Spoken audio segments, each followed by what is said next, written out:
আসসালামু আলাইকুম বন্ধুরা। আমরা এখন সান্দ্রতা সান্দ্রতা চ্যাপ্টারের ধারাবাহিকতার সমীকরণ থেকে একটি ইম্পর্টেন্ট ম্যাথ দেখে নেব। তো এটাই হচ্ছে তোমার সান্দ্রতা চ্যাপ্টারের ধারাবাহিকতার সমীকরণ থেকে একটি ইম্পর্টেন্ট ম্যাথ। দেখো এখানে কি বলছি যে একটা চোঙাকার নলের প্রস্থচ্ছেদের ক্ষেত্রফল দেওয়া আছে 8 সেমি স্কোয়ার এবং নলের অগ্রভাগে 40টা ছিদ্র আছে। তো এক একটা ছিদ্র কত ব্যাসের? না 1 মিলিমিটার ব্যাসের। এবং বলা আছে যে ওই নলের মধ্যে যে তরলের একটা বেগের মান দেওয়া আছে 1.5 metre per minute, not metre per second. এবার বলে দেওয়া আছে যে ওই যে ছোট ছোট ছিদ্রগুলো আছে সেখান দিয়ে নির্গমন বেগ কত হবে। তো বন্ধুরা কোশ্চেনটা কি বলা আছে, যে কোশ্চেনটা এরকম একটা পাইপ আছে, সেই পাইপের মধ্যে দিয়ে একটা পাইপের মধ্যে দিয়ে কি হচ্ছে, কোনো একটা তরল ফ্লো হচ্ছে। তো সেই তরলের বেগ হচ্ছে 1.5 metre per minute, 1.5 metre per minute.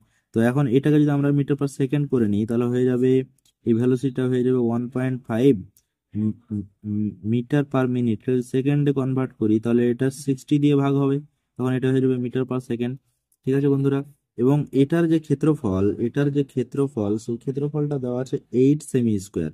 তো এই পাইপের যে একটা প্রস্থচ্ছেদ রয়েছে, সেই পাইপের প্রস্থচ্ছেদটা কত? না 8 সেমি স্কোয়ার, 8 সেমি স্কোয়ার। এটা হচ্ছে কি পাইপের এরিয়া। এবং এর সামনে একটা মানে এর সামনে কি আছে, অনেক ছিদ্র আছে। সেই ছিদ্রগুলো কত কত ছিদ্র? 40টি ছিদ্র, 40টি মতো ছিদ্র আছে। এবং এক একটা ছিদ্র কত? 1 মিলিমিটার ব্যাসের। তাহলে 1 মিলিমিটার কি, ওর 1 মিলিমিটার হচ্ছে ব্যাস। তাহলে ব্যাসার্ধ কত হবে? তাহলে ব্যাসার্ধ হয়ে যাবে 1 মিলিমিটার যদি ব্যাস হয়, মানে এটা ডায়ামিটার হয়, এটা স্মল ডি বলি, তো স্মল আর মানে রেডিয়াস, রেডিয়াস বা ব্যাসার্ধ, এটা ইকুয়ালস টু হয়ে যাবে d/2, d/2। তো দেন ইট ইকুয়ালস টু 1 মিলিমিটার/2, দ্যাট মিনস এটা কত হবে? 0.5 মিলিমিটার। ওকে, 0.5 মিলিমিটার মানে কত? 0.05 সেমি, 0.05 সেমি। তো বন্ধুরা ধারাবাহিকতার সমীকরণ আমরা এখানে লাগাবো। তো ধারাবাহিকতার সমীকরণ বলতে আমরা কি বুঝি তার আগে আমি একটু ধারণা দিয়ে দিই। ধারাবাহিকতার সমীকরণ বা equation of continuity, equation of continuity.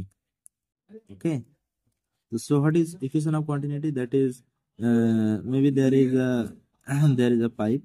মনে করো এটা একটা পাইপ, তো এই পাইপের এটা একটা মোটা অংশ আর এটা একটা সরু অংশ। তাহলে এটা যদি একটা ওয়াইডার এন্ড হয় বা বড় প্রস্থ হয়, আর এটা যদি ন্যারো এন্ড হয়, তো প্রতি সেকেন্ডে যতটা ভলিউম প্রবেশ করে, এখানে যতটা পরিমাণ ওয়াটার বা যে কোনো তরল প্রবেশ করবে, ঠিক একই রকমের তরল এই প্রান্ত দিয়ে বের হবে। ঠিক আছে। তো এখানে এরিয়া যদি a1 আর ভেলোসিটি যদি v1 হয়, আর এখানে এরিয়া যদি a2 আর ভেলোসিটি যদি v2 হয়, তো ইকুয়েশন অফ কন্টিনিউটি অনুযায়ী দেখা যায় a1 v1 ইকুয়ালস টু হয়ে যায় a2 v2। ঠিক আছে। তাহলে এটা কি হলো যে flow of the fluid per second, volume of the fluid per second at the wider end is equals to volume of the fluid per second at narrower end. That is equation of quantity বা ধারাবাহিকতার সমীকরণ। ঠিক আছে।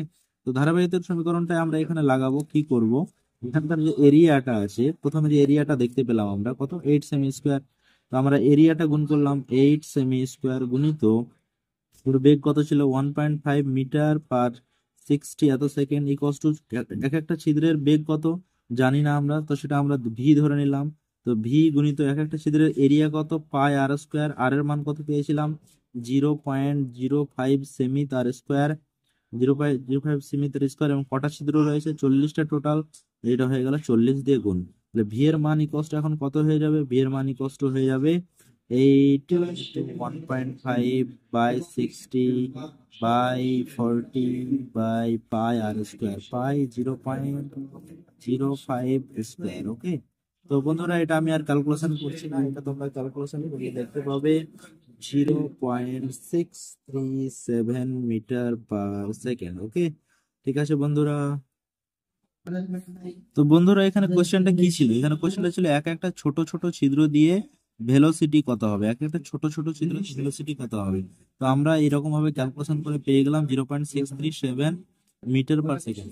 তো ফান্ডা তোমাদের নিশ্চয়ই clear কি, যে এখানকার এরিয়া ইন্টু ভেলোসিটি গুণ করবো আর এখানকার এরিয়া ইন্টু ভেলোসিটি গুণ করবো, কিন্তু এখানে যতগুলো ছিদ্র আছে প্রত্যেকটা ছিদ্রকে আবার গুণ করে দেবো। তো বন্ধুরা আমরা আরো একটা ধারাবাহিকতার সমীকরণ থেকে আরো একটা অঙ্ক দেখে নেব। সেই অঙ্কটা আমরা দেখতে পাচ্ছি, এই তো এটা একটা পাইপ আছে, সেখানে বিভিন্ন ভেলোসিটি আছে আর বিভিন্ন এরিয়া আছে, ঠিক আছে বন্ধুরা। দেখো বন্ধুরা, এখানে একটা পাইপ আছে, সেই পাইপটার এখান থেকে একটা অন্য একটা দিকে জল বা তরল চলে যাচ্ছে। তো এখানে তোমার যে এরিয়াটা ছিল সেটা ছিল 2 মিটার স্কোয়ার, ঠিক আছে, এবং এর যে তোমার ভেলোসিটি ছিল সেটা ছিল 5 metre per second, 5 metre per second. এখানে ওর যে এরিয়াটা ছিল, এখানে যে এরিয়াটা ছিল সেই এরিয়াটা হচ্ছে, তাহলে এখানে এরিয়াটা কত বললাম, 2 মিটার স্কোয়ার। এখানে যে এরিয়াটা, সেই এরিয়াটা রয়েছে হচ্ছে 2 মিটার স্কোয়ার, এবং এখানে যে ভেলোসিটিটা, সেই ভেলোসিটির মান হচ্ছে 2 মিটার পার সেকেন্ড, ঠিক আছে। এবং এখানে আরো একটা এরিয়া আছে, সেই এরিয়াটা হচ্ছে তোমার 3 মিটার স্কোয়ার। এইবার আবার তোমার তরল যাচ্ছে, সেই এরিয়াটা হচ্ছে 3 মিটার স্কোয়ার, এবং এর যে ভেলোসিটিটা সেটা জানা নেই। তো এটা আমাদের ফাইন্ড আউট করতে হবে বা এটা আমাদের খুঁজে বের করতে হবে।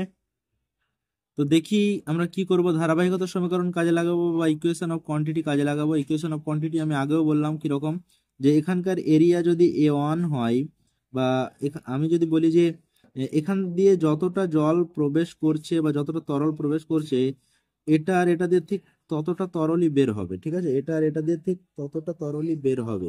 তার মানে কি, তার মানে এখানকার এরিয়া যদি এ হয় এবং ভেলোসিটি যদি ভি হয়, এখানকার এরিয়া যদি A1 হয়, ভেলোসিটি যদি V1 হয়, এখানকার এরিয়া যদি A2 হয়, ভেলোসিটি যদি V2 হয়, তাহলে ইকুয়েশন অফ কোয়ান্টিটি আমাদের বলে যে এ গুণিত ভি ইকুয়ালস টু হয় A1 V1 plus A1 V1 plus A2 A1 plus A2 এখন আমরা যদি মানগুলো বসিয়ে দিই, তাহলে হবে 2 × 5 ইকুয়ালস টু 2 × 2 প্লাস 3 ওকে বন্ধুরা, এখন ভি ইকুয়ালস টু কত হবে, ভি ইকুয়ালস টু হবে 5 × 10, 10 - 4 মানে হচ্ছে 6, 6/3 ইকুয়ালস টু হচ্ছে 2। তাহলে এটা হয়ে গেল কত, 2 মিটার পার সেকেন্ড।